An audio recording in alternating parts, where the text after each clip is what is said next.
You're a mean one, Mr. Grinch. You really are a heel. You're as cuddly as a cactus. You're as charming as an eel, Mr. Grinch. You're a bad banana with a greasy black peel. The views expressed on the following broadcasts do not necessarily reflect those of KHLT, Take 12 Radio, or our affiliates. The opinions on this show should not be considered as medical, psychological, or professional advice and are those of the host, co-host, and guest. Take 12 Radio and KHLT Recovery Broadcasting are not affiliated with any particular 12-step fellowship. And now, here are your co-hosts, Stephanie H., Bruce H., and the Monty Man. Yes, indeed, Ian. Welcome to the Take 12 Recovery Radio Show with our special guest this week, Harlan. Hey, Harlan. Hey. What's happening, man? Well, I'm surely glad to be here. You're glad to be here? Well, we're glad that you are here. Now, Harlan, you're related to somebody in the studio, aren't you? Yep. Yeah. My Grandpa Bruce. Grandpa Bruce. Now, I've never said it that way, but I said usually Brother Bruce, Grandpa Bruce. Yeah. Yeah. Huh. Yeah, he's sitting right next to me on the right-hand side. On the right-hand side. Well, Harlan, we're really glad you're here. Stephanie's here as well. Bruce is here. And we're going to have a great show today. Now, this is a little different twist on a Christmas show. It's not high, full of laughter and jokes and, all that kind of thing. It's kind of serious. But we'll get into that. But we will start out with a few jokes. Are you ready? Yeah. Okay. What happened when Santa's cat swallowed a ball of yarn? He got sick. He got twisted. Ooh, I like that. What do you think, Harlan? What happened when Santa's cat swallowed a ball of yarn? He probably puked it out. Probably puked it out? Well, the poor kitty had mittens. What? Instead of kittens, had mittens. Okay, if April showers bring May flowers, what do May flowers bring? More showers. They bring pilgrims. What? Mayflowers, pilgrims, Mayflower. No. Okay. Well, I'm going to think. Okay. Here, what happened to the guy who stole the calendar at Christmas? He couldn't remember the date? No. Oh, no. Ooh, I know. Okay. I forget what I was gonna say. Well, I'll tell you. He got 12 months. Oh, my gosh. He stole the calendar, so they gave him 12 months. Yeah, that makes sense. In prison. That's terrible. All right, here's the last one. Two boys were spending the night at their grandparents' the week before Christmas. At bedtime, they knelt beside their beds to say their prayers, and when the youngest began praying at the top of his lungs, I pray for a new bicycle. I pray for a new laptop. I pray for a new iPhone. The older brother nudged the younger brother and said, why are you shouting your prayers? God isn't hard of hearing. To which the little brother replied, yeah, but Grandma is.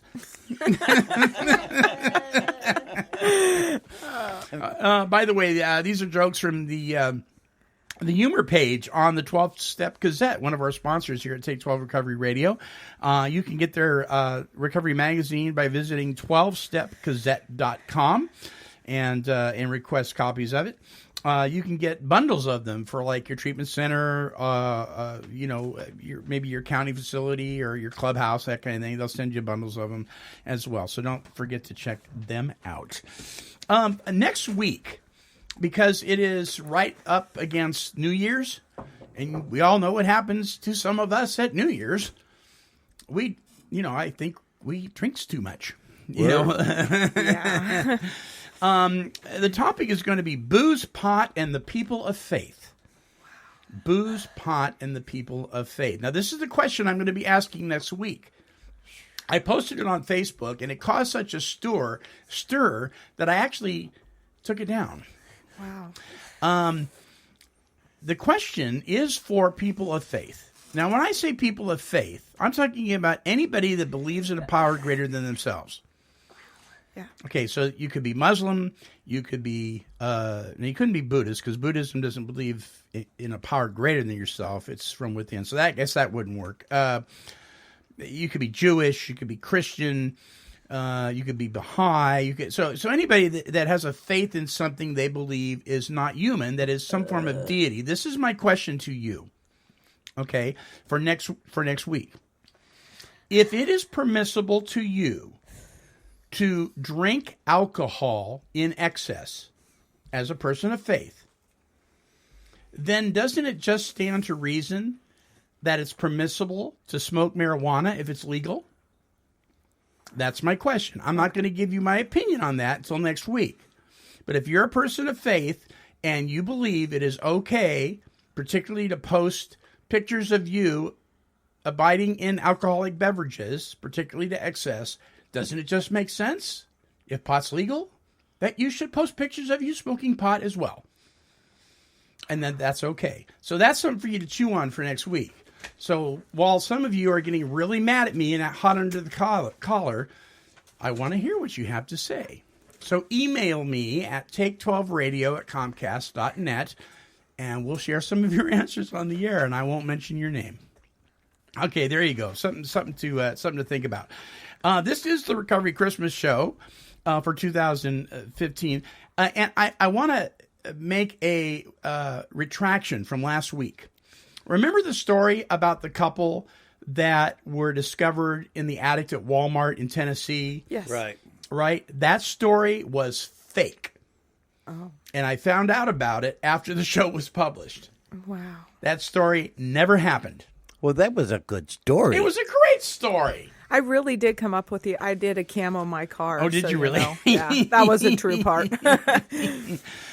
So we're making a retraction on that. That story was fake. Yeah, I found out later. That's kind of disheartening because I love that. I know. It was, but, some of the best stories are fiction, right? That was fantastic. Yes, indeed. Okay, so I had a question, and I posted it to Stephanie, and I'm going to pose it to you too, Bruce, and think about this one as Stephanie shares. Stephanie, what's your favorite Christmas carol? It's going to be Little Drummer Boy, since I was a kid. Pum-pum-pum-pum? Yeah. Okay. Why?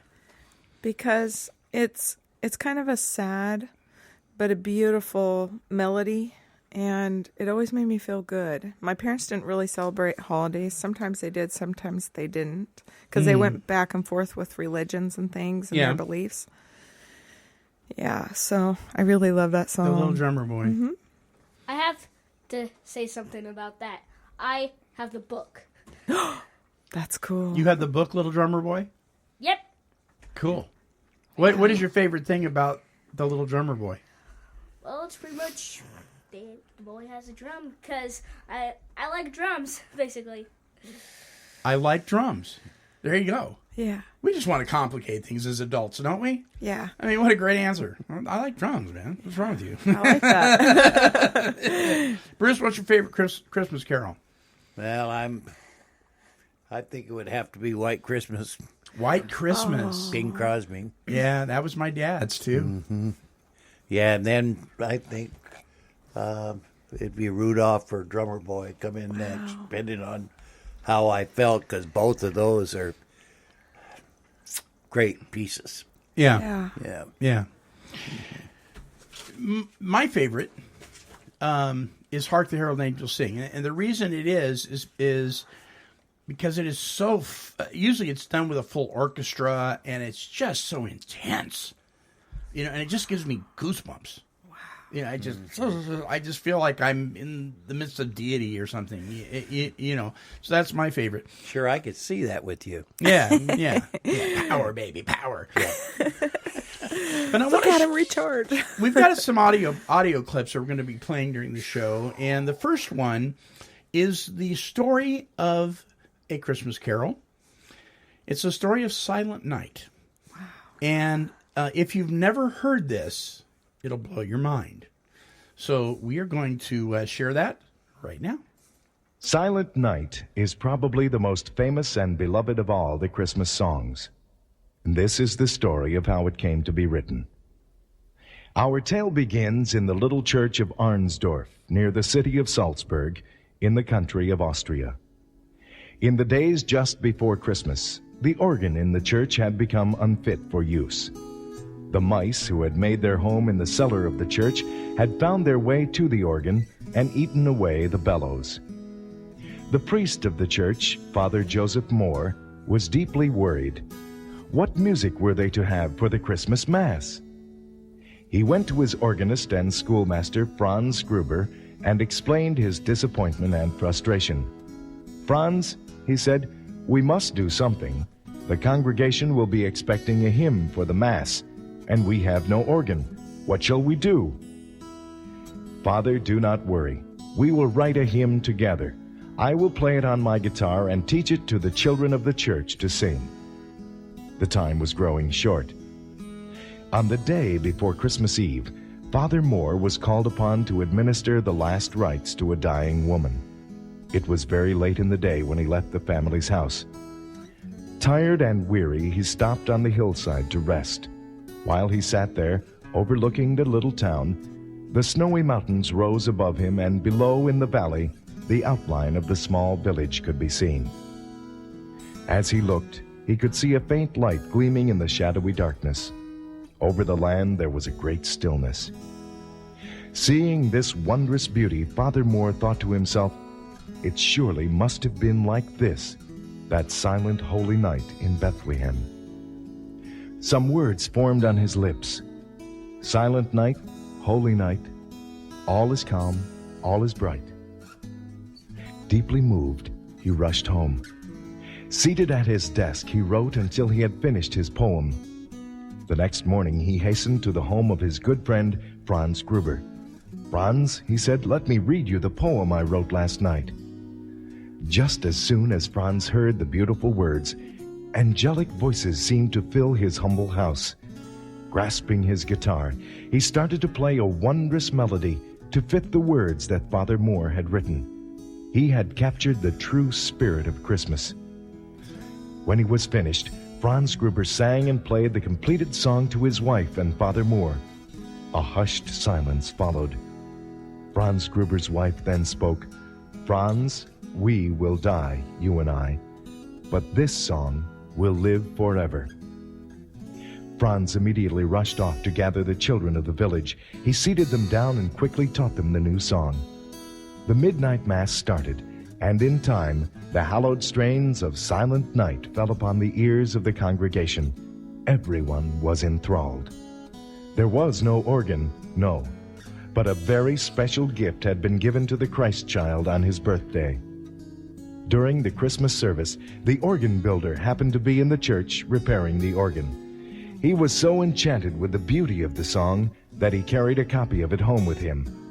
He showed it to 4 sisters who had become famous for their beautiful singing of folk songs. They loved it and immediately sang it on all their concert tours. And that is how Silent Night circulated from this little town to the great cities of the country, from whence it traveled on its way all around the world. And that's how Silent Night came to be. Wow. It was to be a very, very silent night. They had no song for the Mass because the organ was broke. So something broken birthed something that has been eternal. That's amazing. Isn't that the story of our lives? You know, it just blows my mind. You know, and they didn't think that this was going to go anywhere. Little church in Austria. You know. It's the power of love. They were inspired by love. Yeah. Just amazing stuff. The thing that is that I want to say about part of our topic is, what do we mean when we talk about peace on earth? Is in reality, it really, you know, in the little town of Bethlehem, it wasn't very silent. This was a time of year when it was a madhouse. in the Holy City. I mean, it was the census was being taken. There were people from all over the country returning by law to register. It was crazy. And there certainly wasn't any room for anybody that was late. We know what happened with Joseph and Mary. You know, the place was a hub of bustling people. And, you know, it probably wasn't very peaceful. So what we're going to be talking about today is, what do we mean? Because it says peace. What is the peace we're talking about? And so we're going to kind of discuss that a little bit when we come back. And then I've got another story for you that will certainly touch the heart of every listener, regardless of what faith you are, regardless of what you believe about this time of year. But particularly if you're a humbug at this time of year, this story will certainly shake your tree and maybe change your view. So we'll be back right after this. Serene Scene magazine is published for individuals who are seeking knowledge, support, and hope. Addiction is a systemic problem, and the content of Serene Scene reflects the complexity of putting addiction into remission, with special attention given to the loved ones of the addict. And now, here's Andrew Martin, Editor-in-Chief for Serene Scene. I'm Andrew Martin, creator of Serene Scene magazine. The whole purpose of Serene Scene magazine is to help people help themselves to a long-term quality lifestyle of recovery.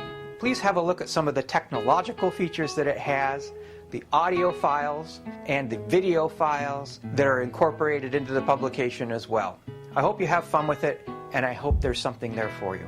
Serene Scene, a magazine for long-term healthy lifestyles of recovery. Visit www.serenescenemagazine.com and subscribe today.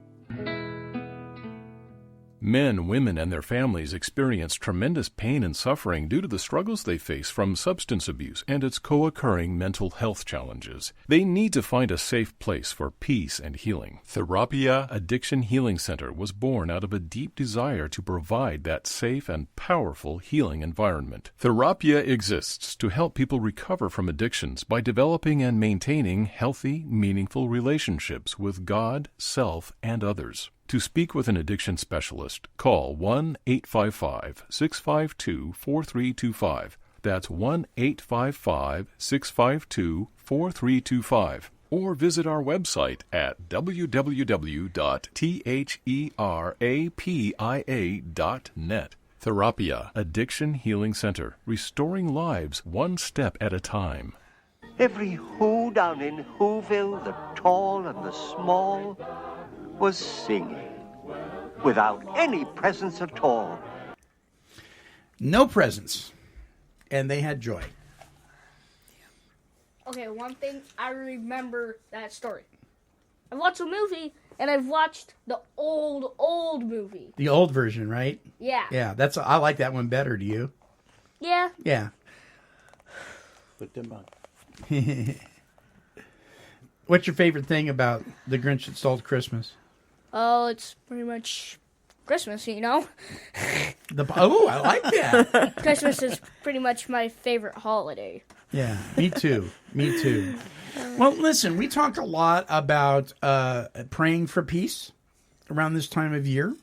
We talk a lot about peace on earth, goodwill towards men. You know, our Christmas cards, are splattered with it. Our shopping malls say it everywhere. It seems to be pretty generic. So regardless of what you believe, peace on earth, peace on earth. Every woman that's ever, wanted to be Miss America said, what do you want? Bottom line, I want peace for the world, that kind of thing. What do we mean by that? What do we mean by that? And what does God mean by that? And I think it's two different things. But I'll share my thoughts. But hey, Harlan, what do you think of when you think of peace on earth? What are your thoughts? Pretty much everything good, Everything good? No wars, no fighting. Yep. Everybody happy with each other? Yep. You think that could happen? I don't know. It's a nice thought, though, right? Yeah. Yeah, Yeah. of course. You have a little doubt there, do you? Yeah. Yeah, that's because you're a pretty smart kid. I think we all have a little bit of doubt there. Stephanie, what do you think of when you think of peace on earth? Well, I love his response. I can't control other people, but I can say that for myself, when I react peacefully to situations, I have a peace inside. And it's difficult sometimes because my natural way to react is not peaceful, usually. Chaos. To situations that upset me, it's not really what I'm usually about, but I have some serenity now and I have peace, so it feels good. So have you been in the past, like me, been a knee-jerk reaction kind of person? You know, when something uncomfortable happens, you're not very peaceful? Yeah, I react with my immediate feelings. Sometimes I can control it for about 5 minutes at most. I'm not going to lie. Yeah, me too. Bruce, what do you think of when you think of peace on earth? Well, I think the clue is that for people of faith. And so what is our faith in? And for me, as a born-again Christian, and my faith is in Christ and what he has done for me, it's the peace he leaves with me. You know, it's his peace.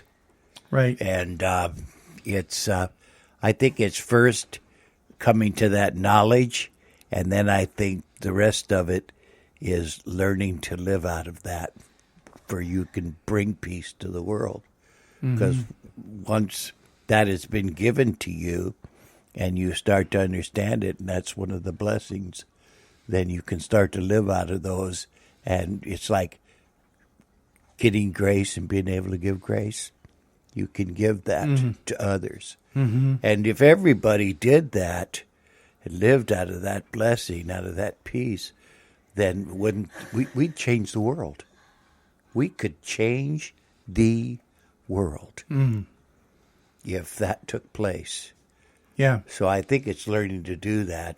It's just a miraculous thing, I think, for people of faith. Well, I'll tell you, this is, I think you guys are really hitting it here. And I wish this was mine, but I got this yesterday from somebody, and I just loved it so much. I have to expound on it. I think when the Bible, both Old Testament and New Testament, is talking about peace, I think when the Christmas carols are talking about peace, I don't think they're talking about global peace. I think they're talking about individual peace. I think that's where it starts. I think you guys both you referred to that. You referred to yourself and how you react, and then what kind of example you can be, Stephanie, if you have peace. Exactly. You know, Bruce, you talked about people of faith and how if we changed as individuals and then we did that collectively, then globally those things would happen. I think the peace on earth is Jesus. I think peace is a person. I don't think that we're headed for peace. The kind that a lot of people are praying for, and the kind that a lot of people wish would happen, that utopia. I think a lot of things are going to be happening before ultimate peace, the peace that only God brings, is going to come to fruition completely. And I think if you look at biblical prophecy and so forth, that's very, very, very clear. There's a group of people within the faith community that says things are going to get better and better and better and better. And I got to tell you, I don't, not so much. I think I very much believe in the Old Testament scripture. You know, if my people who are called by my name will humble themselves and pray and turn from their wicked ways, I will hear from heaven and I will heal their land. But I think healing, in the process of healing, there's turmoil. Now think about a simple paper cut. If you look at that through a microscope, you're going to see turmoil going on. There's some scripture I'd like to tie together, and it says, he says that it's my peace I leave with you. Mm-hmm. This is one of the things he does. It's my joy, I think it says, that I live with you. But remember what our faith is in. It's God in Christ and Christ in God. That's right. And then it turns around the other way, and it goes, Christ in us in Christ. Yes. You see? So we become this unity, this one. I actually think sometimes that he's offering to bring us into the Godhead. To join him to join him in that circle. So we're looking for a peace to come, but the peace is already here if we know how to accept it. It's embodied in the person of Jesus Christ. Yes. Yeah. I'm so new at this. I've just on the 18th got 60 days. And Yay! Honestly, I owe the thanks to everybody who stepped in, and like you and Bruce and even the kids that come in, because they've got more sobriety than me. Woo! Seriously though, I don't take credit for that because I have actually listened. This I will take credit for. I have followed the suggestions, and where the suggestions led me was to a power of love. And little by little, it's just leading me further. Like my life is expanding and my understanding is expanding. You can't drink the ocean in a day. Sure. Well, it's kind of like I'm getting a cup of love a day, and I'm really getting filled up pretty darn good. Yeah. Yeah. But with like Jesus and stuff, I think he's an amazing example of peace because obviously he had so much within. A great teacher, a great guide. Yeah. I do. Yeah. The Prince of Peace. Yeah. The Prince of Grateful. Peace. The Prince of Peace. Well, this next soundbite is an amazing story, and it really doesn't matter what what side of the fence you are on. If you're a listener and you're not a Christian, and we have a lot of people that are not Christians listen to this show. People of different faiths, and we're all inclusive in this thing. We don't shy away from what we believe, but we're available for everyone, and this is one of those stories that a lot of people have heard about but may not know the details of. And there was a time, we think now, particularly people, Christians, we get all upset when Christians fight Christians. Say, well, my gosh, no wonder the world hates us. Look at how we treat each other. Well, there was a time back in 1914 when a whole bunch of people that believed Jesus Christ was the King of Kings and Lord of Lords on one side of the country fought against a whole bunch of people who also believed that on another side of the country. This is the story of the Christmas truce of 1914. Listen to this. On Christmas Eve, 1914, temperatures dropped below freezing on the Western Front. In some places, it began snowing, obscuring the moon. Then all across the German lines, lights began to appear. At first, the British thought the Germans were preparing to attack. But instead of rifle fire, sounds of singing drifted across no man's land.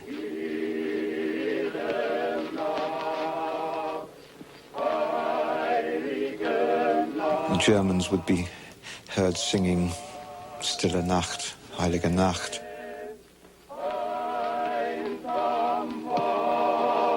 The British would respond with a British Christmas carol. In some places, food was lobbed over into the opposing trenches. In one or two instances, the Germans erected Christmas trees. And there was a kind of mutual curiosity, certainly instances of soldiers applauding each other's singing.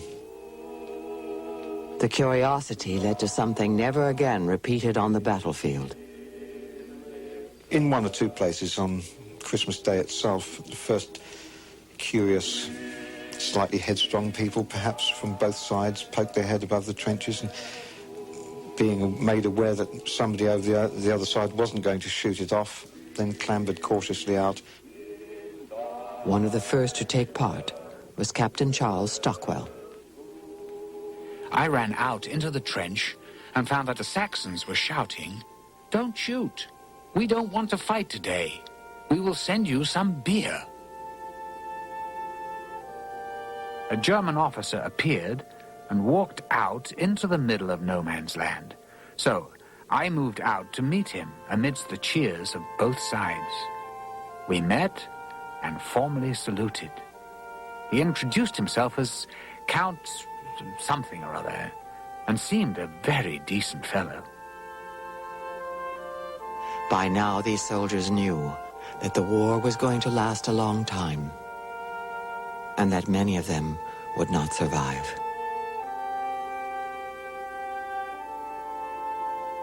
The unofficial truce was a chance to bury the dead. At one funeral in no man's land, soldiers from both sides gathered to honor the fallen by reading the 23rd Psalm.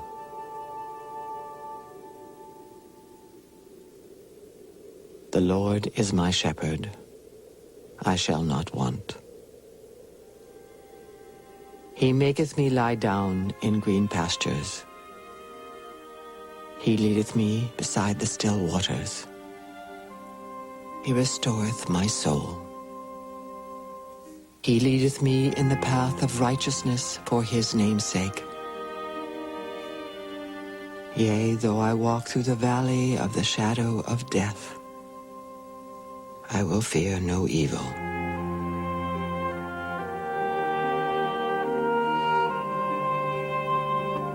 The Christmas truce was the last twitch of the 19th century. By that, I mean it was the last public moment in which it was assumed that people were nice. It was the last gesture that human beings are getting better the longer the human race goes on. December the 26th. At 8:30, I fired 3 shots in the air and put up a flag with Merry Christmas on it.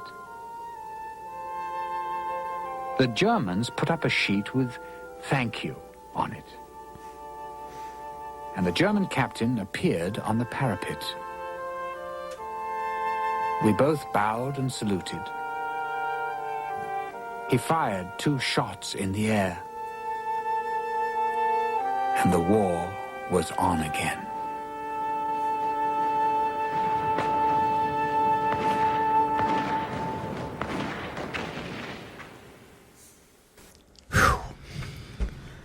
Wow. I'm sorry. I'm moved to tears by that. Gosh. And the one man that made the statement, how foolish of the German soldiers, how irresponsible, signed Adolf Hitler. Many of those German soldiers were punished severely for participating in the truce.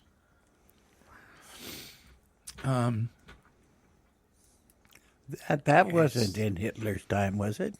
It's what he wrote No. about the event. Okay. I'm just I'm moved by that. I'm just so moved by that. Remember one of the things that was said in it that was the last time that they could see this movement of, in the human race. Mm-hmm. And they knew that their war would continue and many of them would die. Yeah. That's what I got out of it. I'm sorry. Mm-hmm. It's just a picture to me of just how fallen we are and what mankind is moving towards. Even in the midst of the truce, they realized that in a matter of seconds, they were going to start fighting again. Yeah. And then look what Hitler wrote about it. Yeah. Years later when he come into power. And look what war has turned into today, and look what we're entering into in the Middle East. And look at this nation, how we think we're wonderful, and we're moving towards other things other than peace. You know, it's crazy. It's absolutely crazy. We want to say, well, we're doing this, we're doing this, we're doing this, but we're also doing this. Hey, we're trying. And yet,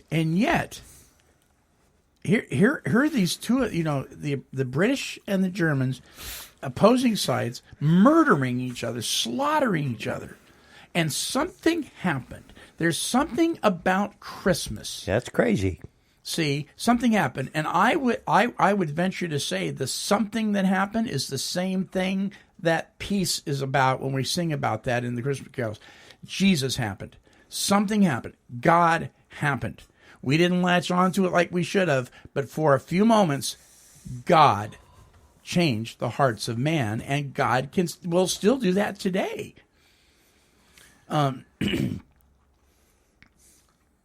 But man, we got to stop running from him. You know, well, I not only think that something happened in their hearts, but then what did they do? They read the 23rd Psalms. Yeah. That's insane. That's crazy. Yeah. You know, for that to take place. And, oh, gosh, of the Christian faith, we believe there's power in the Word of God. Yeah. There's so much that we can't control. You know, like back then and all that happened, and even now. You know what I mean? I don't actually watch the news. I really don't, because I can't control anything on it. And I know that, like, as I look at you or look out, I mean, I am aware of, you know, people tell me, watch out, there's killings going on around here, just like random acts of unkindness, you know. Yeah. I mean, I'm a little prepared for that. But either way, I have no choice. And if it's my time to go, I won't have that choice either. And yet, like we were talking about, this is, I think this whole peace on earth thing is an individual thing. And though I can't control what happened in yesteryear, and though I don't know what's coming up tomorrow, I do have the ability, as somebody who's a child of God, who's somebody who has answered the call of God in my life, to tap into that power, not to just stay sober. Come on. If you're in recovery and it's all about not drinking, you're in the wrong room. Or maybe you're in the right room. I don't know. But you know what I'm saying? If this isn't about learning to become of maximum service to God and your fellows, and not just about not drinking or using, then you've missed the whole point. And so this peace that we have, this individual thing that happens between us and our Creator, empowers us. And Bruce has said this before, maybe for the first time in our lives, we now have a choice, because we can tap into this power and we can change our behavior through the power of our Creator. It can change. And then if we will do that collectively, that just spreads. Yeah, we see how it spreads. I mean, my God, again, you know how these two forces came together for a few moments, and it spread. I'll go to these conventions. Almost like it was toxic. Yes. I went to the AA World Convention in San Antonio, Texas. And some of the stuff that was spoken behind the lectern was so much crap. I'm sorry, but it was. It was about my own power, my own intellect. It was so much. But then somebody would come up and actually start talking about what was really the meaning of this whole 12-step process, and that God was behind it. And you could hear a pin drop. And when we came together, even though there was a mixture of just weird stuff and some good stuff, but when we came together at the end of the thing, and they said the Lord's Prayer collectively, for those few moments, God was honored. And some people said it and didn't mean it. They just said it. But a whole bunch of people meant it. And for those few moments, there was some sanity in that stadium. And I couldn't say the Lord's Prayer. I had to listen as thousands and thousands of people came together for a few seconds and made some sense. But it's got to happen in the individual heart. It's not global. You know, of all the things for you to bring up, it's so interesting because God, the Spirit is so incredibly amazing how it outreaches, you know. I've been thinking about that. You know how I tell you my life's 3D and in color now and things are changing for me? Right. The whole Lord's Prayer for me has become more personalized. Even that. You know, my Father of love. Yeah. And I see that, you know, obviously you can't go wrong when you're loving in any way, shape, or form. I'm not going to say everything is easy to love. Sure. But do you want to hear the rest? Yeah. Okay. Echoed, you know, hallowed is echoed across the land, be your love. Your kingdom come. So, like, it's already here because I've allowed the, you know, in the kingdom of heaven, it's all love all the time. You know, that's all it is. And it's all good. So, here on earth with me, it's changed my perspective completely. Thy will be done. I don't want my will anymore because I don't know what I really need or want. And everything is just like magnified and working out for me. And I'm being obviously taken care of with food and things without money. I've learned that you can't eat money. And when you need food, God provides it. So I've actually come a long ways. That's wonderful.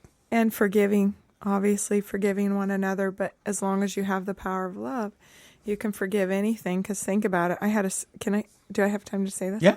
Okay, I had a situation come up with another member. As I am new in this, so I'm not too good. But I know that I keep praying that I'll be filled with love and I'll act in love because I can't go wrong with that no matter what. And I love the biblical term of love. Love is patient. Love is kind. Love is not jealous, is not envious, boastful, proud, does not demand its own way. It's not haughty, selfish, or rude. You know, the Corinthians definition. Yeah.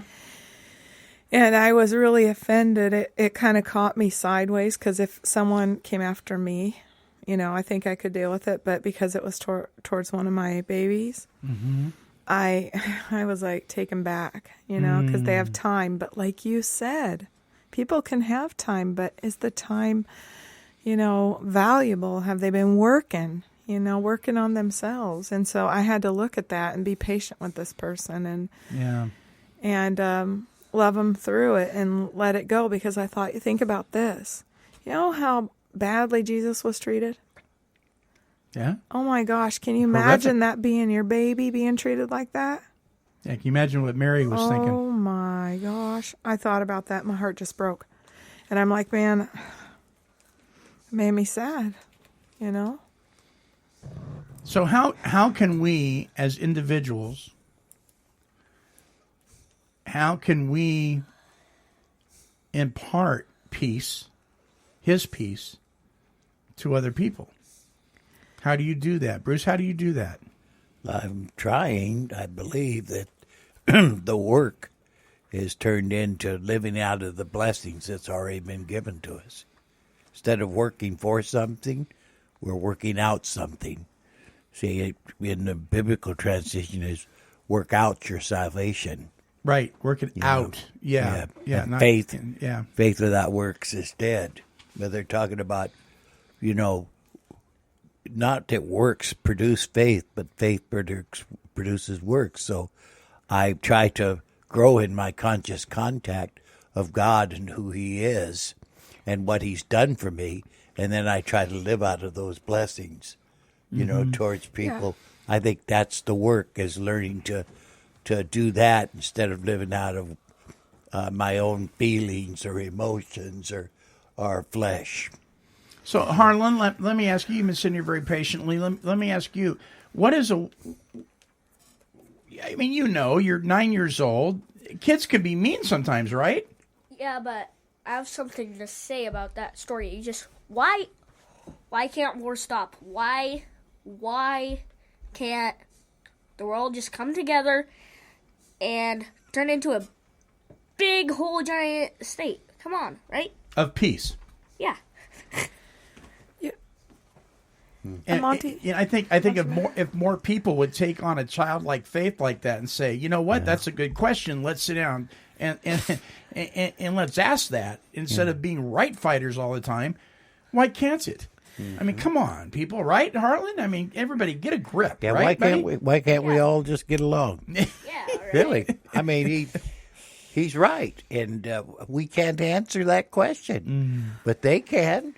They think it's crazy that we do the things Kids. we do. Yeah, you bet they do. Yeah. If we put it in kids' terms, though, it's a little bit different even so. I mean, it's like us adults. I mean, for us to handle our own selves and our own situations, like for me, it feels like when stuff happens to me, it hurts worse than like if it happened to somebody else, you know?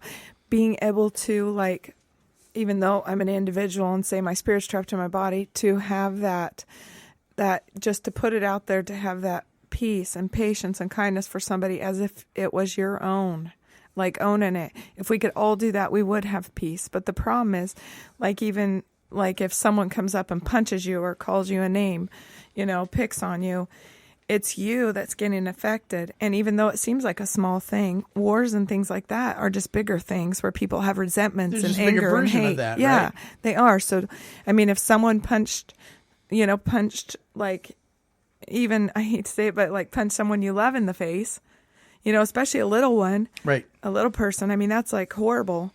I mean, how are you going to really feel? Are you going to react? We're talking about the things that people really are, what they do. Yeah. They get angry and they get mad and they reach out and they do things, and we want to blame it on their emotions or circumstances. Yeah. But I say that's who we are at our core. That's our sin nature. Right. Yeah. Right. And that's why it's so important for us to have this spiritual experience and to let God in, for he can do for us and transform us from the inside out, for we can react in a different way. See, we have to do the work. We have to react. We have to live out of his blessings, out of our faith in him, you know, and what he's done for us. He's already done it. You know, it's finished. Yeah. Right. He says. So we have to learn to live out of that instead of what we're feeling, seeing, or hearing. Yeah. Okay? And I think... But yet we have to live in that. Right. It's about changing our perspective, though, right?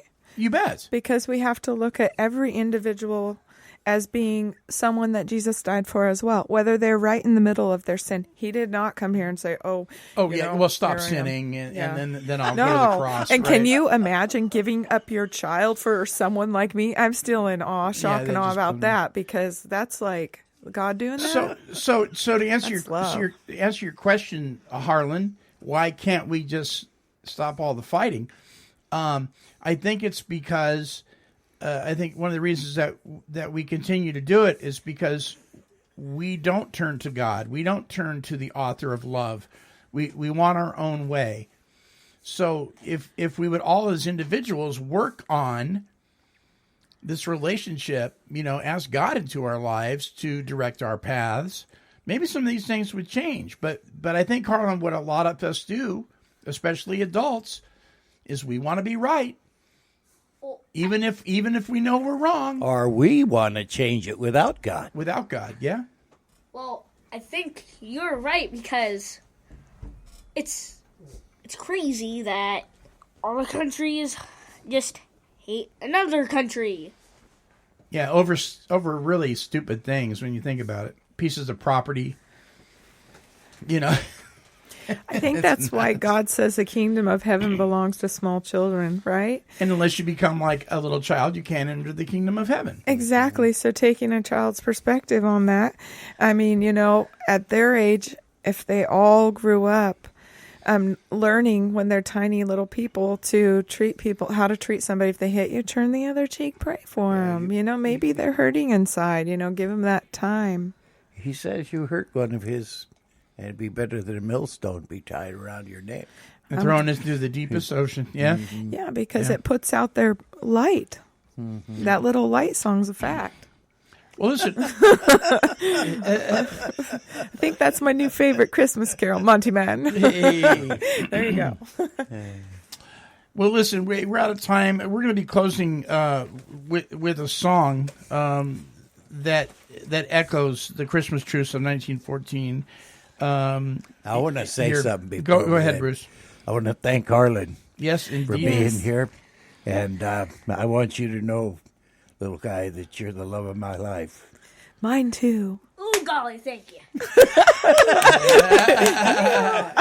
I will tell you, Harlan, that your grandfather is so proud of you and talks about you all the time. His love for you is amazing. Don't ever forget that, buddy, okay? I've always known that. Yeah, I know you have. Thanks for being on the show with us, Harlan. I appreciate it. You bet. Okay, so this song is by Mike Harding. It's called Christmas 1914 in No Man's Land. Now, a lot of people have heard that phrase, no man's land. They didn't realize where it came from. It was actually a place. Let me just read this to you. A truce began on Christmas Eve, December 24th, 1914, when German troops began decorating the area around their trenches in the Belgium region for Christmas. They began by placing candles on trees, then continued the celebration by singing Christmas carols, most notably Silent Night. The British troops in the trenches across from them responded by singing English carols.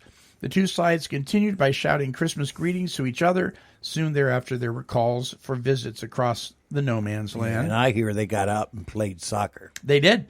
They played soccer. They played football. As a matter of fact, the Germans won, which was the final score in the soccer. You know, we're talking about British, so football was soccer, or soccer is called football or whatever. But they said the 23rd Psalm, the Lord is my shepherd, I shall not want. He makes me lie down in green pastures. He leads me beside the still waters. The still waters, that's the peace. What's the peace? It's in the person of Christ.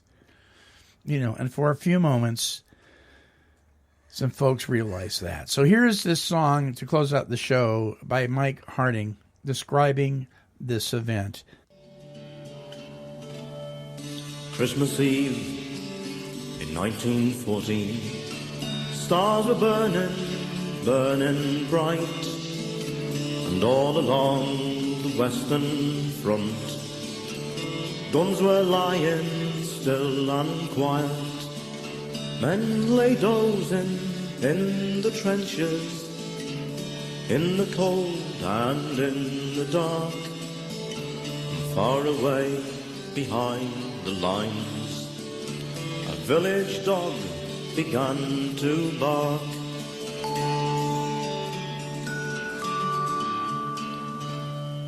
Some lay thinking of their families, some sang songs while others were quiet, rolling fags and playing brag, to pass away this Christmas night. As they watched the German trenches, something moved in no man's land. And through the dark there came a soldier, carrying a white flag in his hand.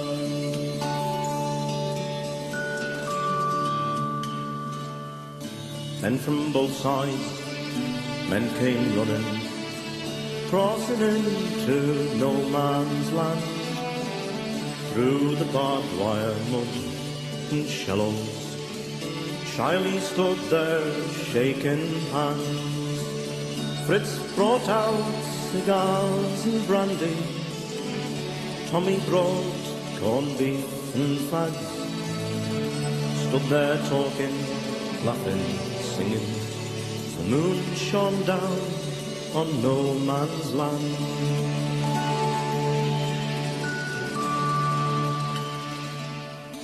Christmas Day, we all played football in the mud of no man's land.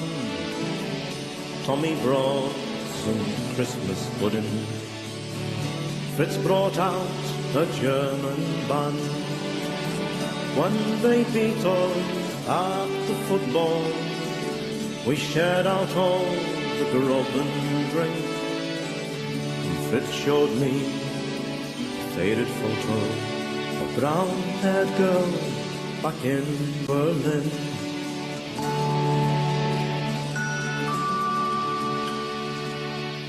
For 4 days after, no one fired, not one shell disturbed the night. For old Fritz and Tommy Atkins, they both lost the will to fight. So they withdrew us from the trenches, sent us far behind the lines, sent fresh troops to take our places, told the guns, prepare to fire.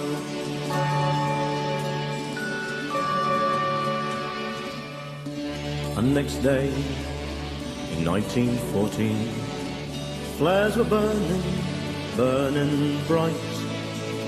The message came, prepare, offensive, over the top, we're going tonight.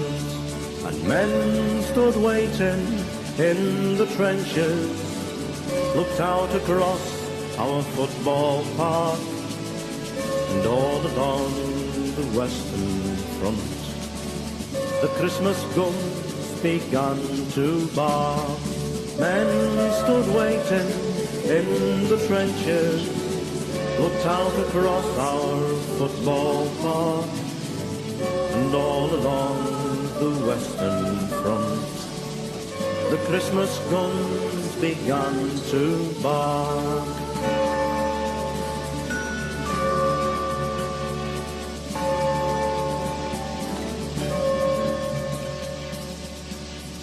Until our next broadcast, we are wishing God's perfect serenity for you, and may you experience the peace of God this Christmas. Bye-bye now.